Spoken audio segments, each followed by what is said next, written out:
पीछे जी। तो जैसा कि आपके सामने बताया कि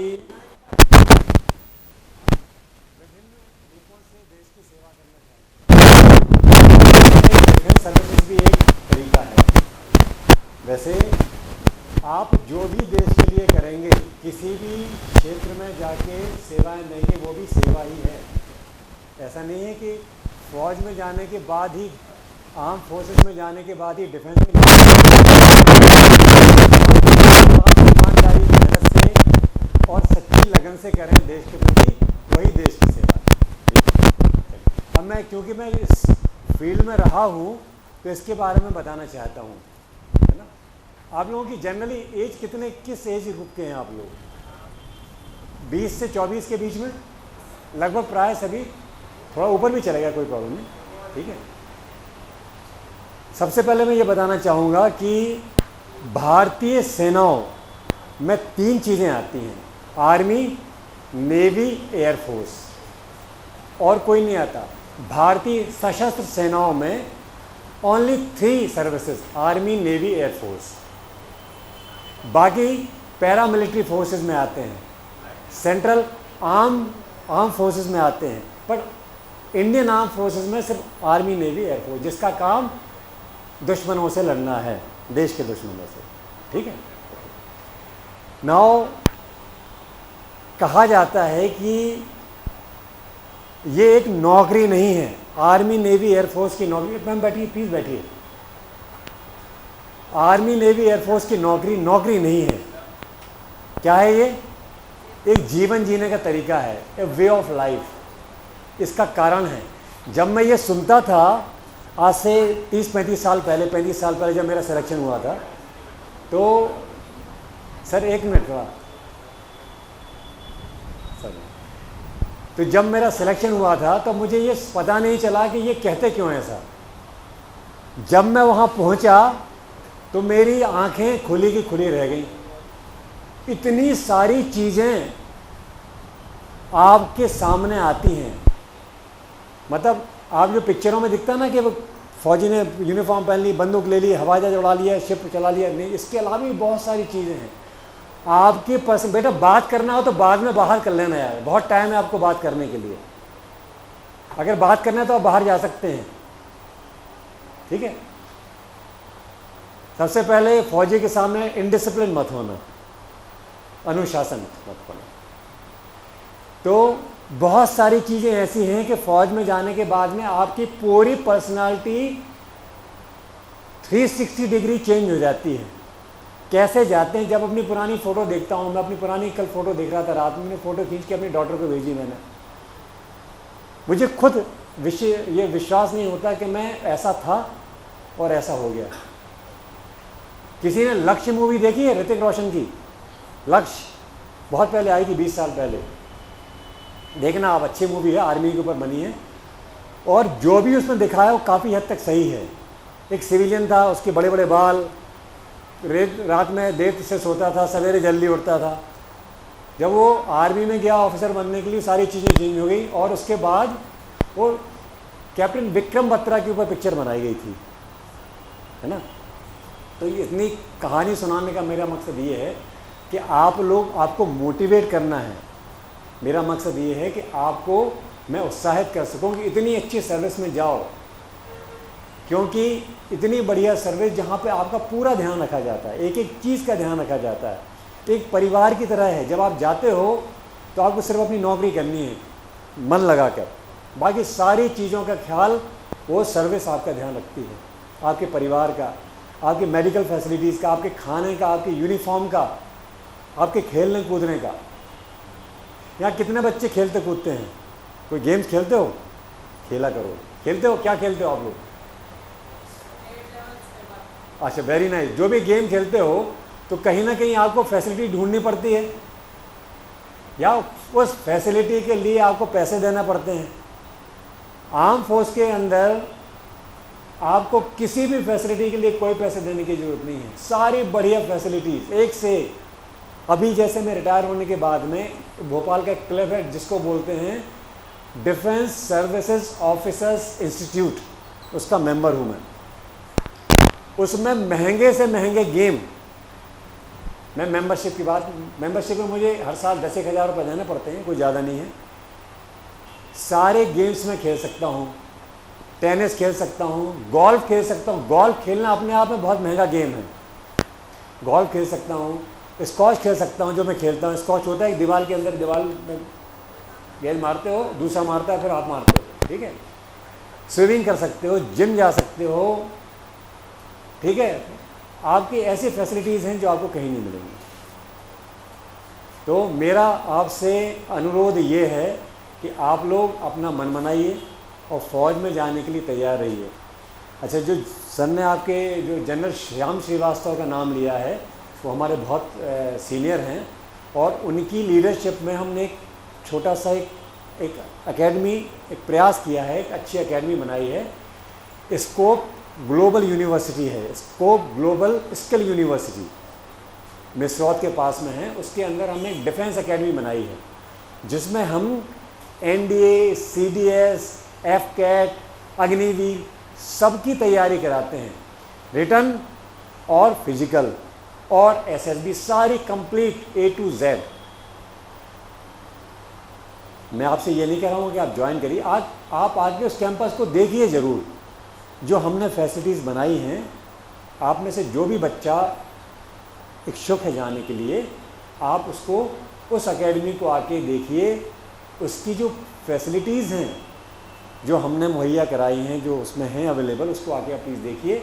आपको लगेगा कि बाकी ये बहुत स्टैंडर्ड की, क्वालिटी की कोचिंग है ना। वो कोचिंग भी नहीं है, वो एक पूरा इंस्टीट्यूट है, पूरा एकेडमी है ना। तो आप आइए, कुछ क्वेश्चन पूछना है आपको, प्लीज़ फील फ्री। मेरे को एक अपना एक मित्र समझिए, है ना। चलो मैं कुछ चीज़ें बता देता हूँ आपको, अब ये बात निकली है। पुराने से लेके अभी तक कौन से इंडियन एक्टर्स हैं जो आपको पसंद हैं? पिक्चर तो सब पसंद करते हैं, कोई है ऐसा जो आपको पसंद हो? कोई नहीं है? कोई भी बता दो नाम यार। Akshay Kumar, very nice. और कोई बता दो। और कोई नहीं? कोई पसंद नहीं आता?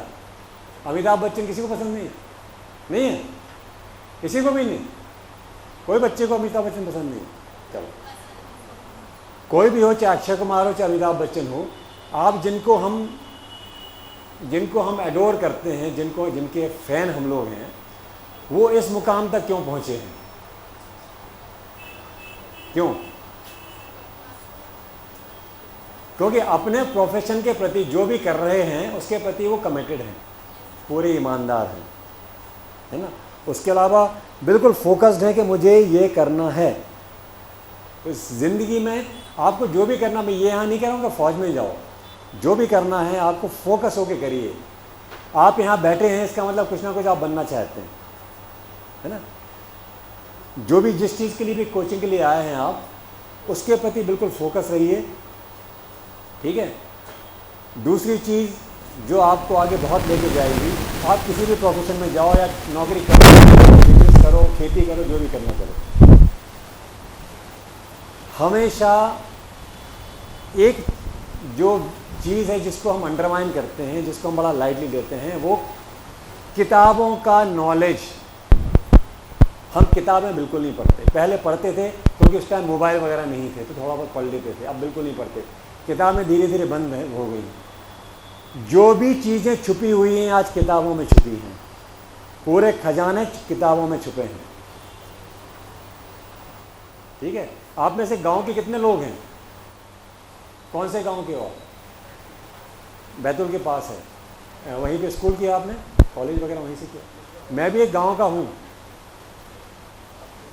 सागर का नाम सुना आपने? सागर के आगे दमोह करके जगह है, दमोह के पास में और आगे जाके एक पिपरिया चंपत करके गांव है, जहाँ पे मैं पैदा हुआ, और एक पथरिया स्टेशन करके जगह है, सुना है आपने? नाम सुना होगा, पथरिया, दमोह के पहले।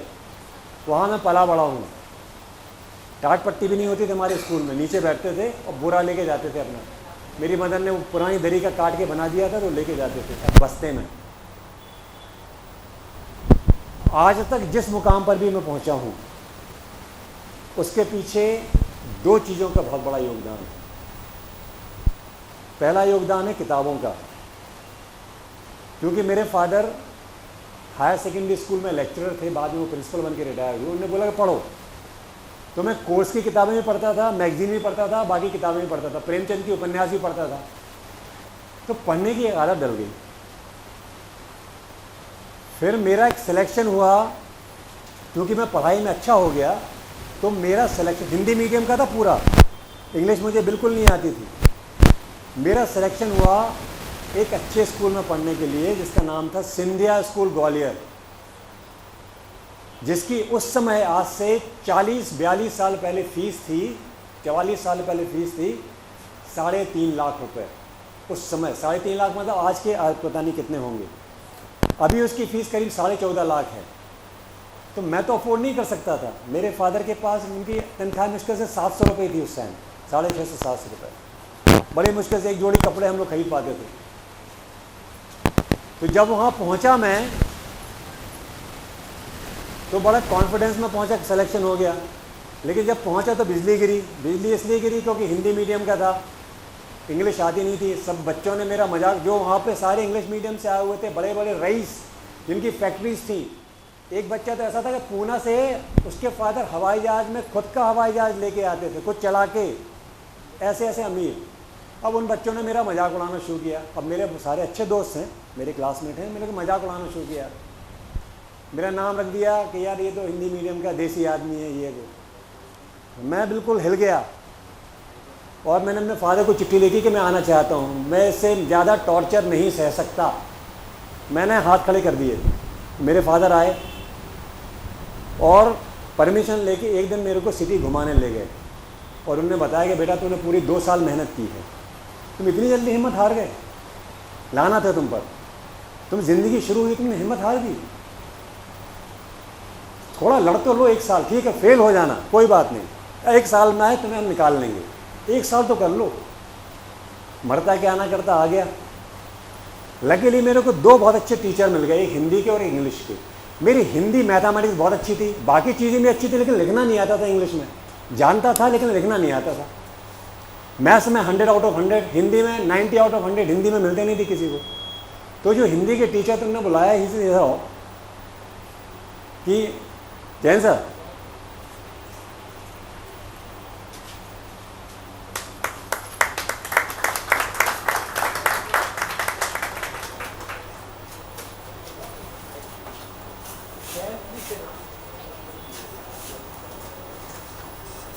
Rajesh 30 second move sir. Yes sir. तो वहाँ पे जो मेरे हिंदी के टीचर थे, उनने मुझे बुलाया इसे कि तुम्हारा इतना अच्छा स्कोर हिंदी और मैथ्स फिजिक्स में है, बाकी सब्जेक्ट में तुम्हारी हालत क्यों गंभीर है।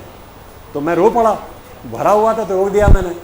तो मैंने उनसे कहा कि सर ऐसा कि मुझे हिंदी लिखनी है, इंग्लिश लिखनी नहीं आती। तो वो इंग्लिश के टीचर के पास लेके गए। तो दोनों ने बीड़ा उठाया कि इस लड़के को उठाएंगे। तो उन दोनों ने इम्पोजिशन दे दिया कि या तो तुम पढ़ोगे, पढ़ते दिखोगे, या खेलते दिखोगे। और फिर या तो मैं पढ़ता रहता था या खेलता रहता था। तो 2 चीज़ें हो गई, पढ़ने की आदत डल गई और गेम्स में अच्छा हो गया। धीरे धीरे समय आया, 1 साल ठीक से निकल गया। मैंने छोड़ दिया कि मैं अब नहीं जाऊँगा, यहीं पढ़ूँगा। 10वीं क्लास में मेरा फर्स्ट 5 में मेरा नाम वापस आ गया। और बाद में 12वीं क्लास में अपने हाउस का हाउस कैप्टन बना, स्कूल प्रीफेक्ट बना, जिससे 9 लड़के बनते थे। और उसी की वजह से, वो उन किताबों के ज्ञान से और स्पोर्ट्स से आज मैं एयरफोर्स की नौकरी कर पाया। मैं आज भी उन शिक्षकों के अपने टच में हूँ। उनका एक का नाम है डॉक्टर ब्याला, बहुत बड़े माउंटेनियर हैं वो, अभी 70-75 साल के हैं, 75 साल के हैं, बट अभी भी माउंटेनियरिंग करते हैं। और उनके साथ जब भी कोई ट्रैकिंग होती है तो मैं जाता हूँ। ठीक है। मिस्टर दीपक शर्मा जो इंग्लिश के थे, उनके अभी भी टच में हूँ।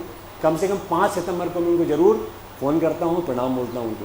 तो मेरा कहने का मतलब ये है कि आपकी ज़िंदगी 2 चीज़ें चेंज कर सकती है, वो है आपकी किताबें और दूसरा गेम्स।